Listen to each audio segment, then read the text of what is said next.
Assalamualaikum warahmatullahi wabarakatuh. Perkenalkan, nama saya Praja Utama Muhammad Najim Lahyar, NPP 320451, asal pendaftaran dari Provinsi Jawa Tengah.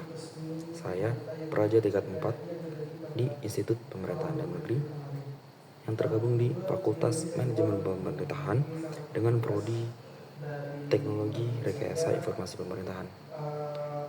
Di sini saya mendapatkan tugas untuk menjelaskan dan mereview sebuah kasus tentang kebocoran data yang pernah terjadi di Indonesia. Salah satu kasus yang pernah terjadi tentang kebocoran data ini adalah kasus kebocoran data EHAK pada tahun 2020, di mana pada tahun tersebut adalah tahun melonjaknya angka COVID yang ada di Indonesia, bahkan yang ada di seluruh dunia. Aplikasi EHAK ini sendiri sebelumnya bertujuan untuk mendata dan juga untuk mengetahui penyebaran dari orang-orang yang bepergian, baik itu di dalam negeri maupun di luar negeri pada khususnya, agar penyebaran dari virus COVID-19 ini bisa dicegah dan ditanggulangi. Namun pada tahun 2020 ini terjadi sebuah kebocoran data di aplikasi EHAK. Jadi izinkan saya pada kesempatan kali ini untuk menjelaskan dan mereview bagaimana aplikasi EHAK ini bisa terjadi kebocoran data, dampak apa saja yang terjadi, serta solusi apa yang akan kita lakukan apabila telah terjadi kebocoran data di sebuah aplikasi dan itu menyangkut tentang identitas kita. Sebelumnya, saya akan jelaskan terlebih dahulu EHAK ini apa sih? EHAK itu Electronic Health Alert Card, yaitu sistem yang digunakan oleh Kementerian Kesehatan Indonesia untuk melacak dan memonitor status kesehatan penumpang, baik itu penumpang pesawat maupun penumpang kapal laut selama pandemi COVID-19, terutama yang datang dari luar negeri. Pada tahun 2020, ada laporan bahwa data pribadi dari jutaan pengguna aplikasi EHAK ini yang terdata 1,3 jutaan ini diduga telah bocor. Informasi yang bocor ini mencakup data pribadi seperti nama lengkap, NIK, alamat, nomor telepon, hingga data kesehatan yang sensitif. Kebocoran ini diperkirakan terjadi karena celah keamanan dalam sistem aplikasi ini. Berita tentang kebocoran ini telah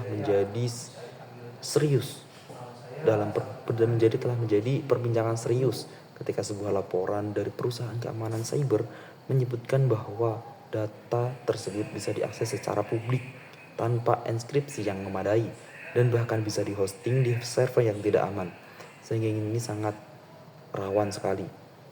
Kementerian Kesehatan Indonesia pada saat itu segera menghentikan penggunaan aplikasi EHAK ini dan menyarankan untuk penggunanya untuk harus wajib hukumnya untuk menghapus aplikasi demi keamanan data mereka. Untuk beras dan apa aja sih dampak yang terjadi ketika aplikasi EHAK ini telah mengalami kebocoran data? Dampak yang terjadi yang pertama itu adalah kehilangan kepercayaan publik. Tentu saja, salah satu dampak yang paling nyata adalah turunnya tingkat kepercayaan masyarakat terhadap pemerintah, khususnya dalam hal keamanan data pribadi khususnya ya.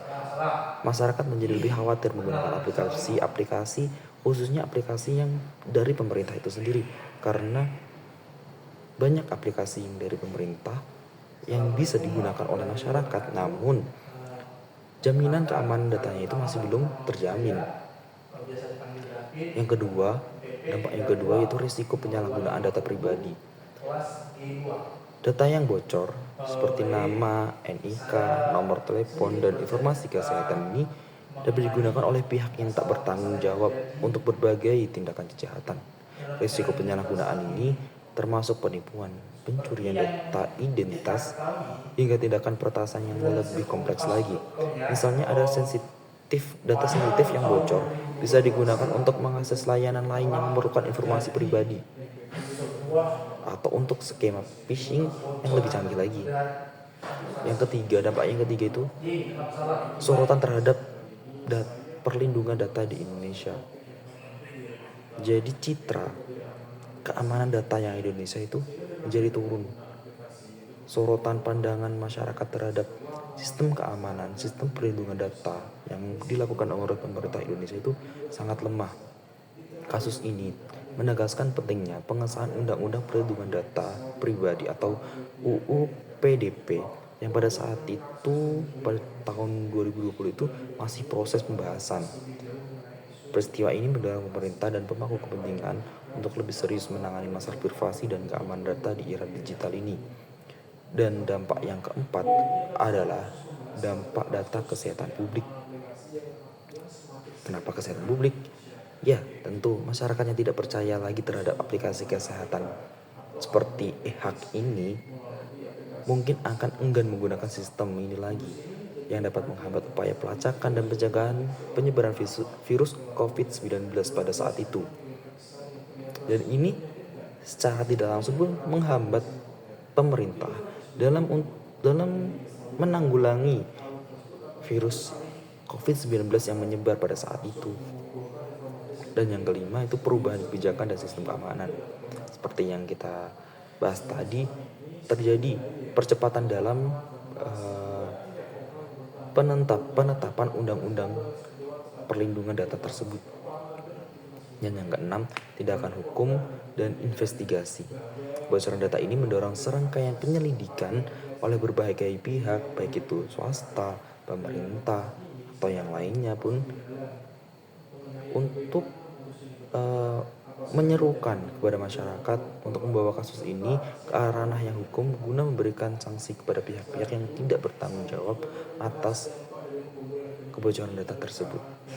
Nah, apa aja sih solusi yang bisa kita lakukan ketika kita tahu bahwa data kita itu sudah bocor atau sebuah aplikasi itu mengalami kebocoran data?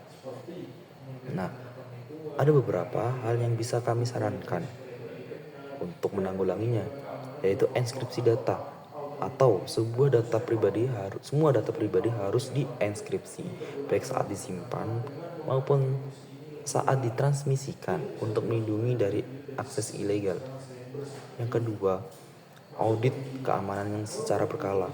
Melakukan audit keamanan secara rutin itu dapat mendeteksi dan memperbaiki celah keamanan sebelum menjadi masalah yang lebih besar lagi. Dan yang ketiga, penerapan Undang-Undang Perlindungan Data Pribadi.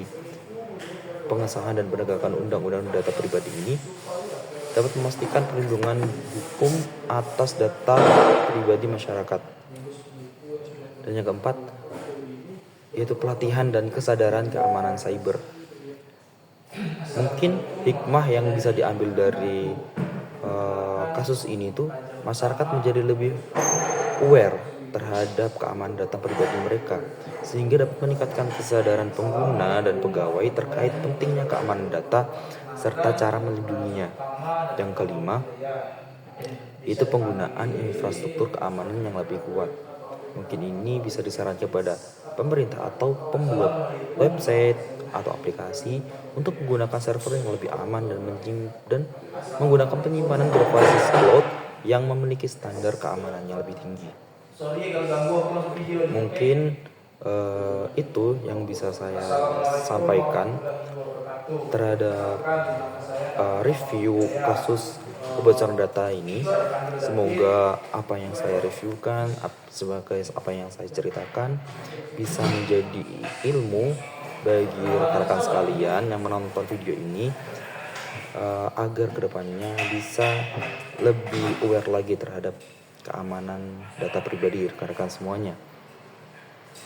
Cukup sekian dari saya. Apabila ada salah kata, tindakan atau kesalahan saya dalam pembuatan video ini, saya sampaikan permohonan maaf yang sebesar-besarnya. Dan untuk yang terakhir, saya ucapkan terima kasih yang sebesar-besarnya atas perhatian rekan-rekan sekalian yang telah menonton video ini. Sekian, wassalamualaikum warahmatullahi wabarakatuh.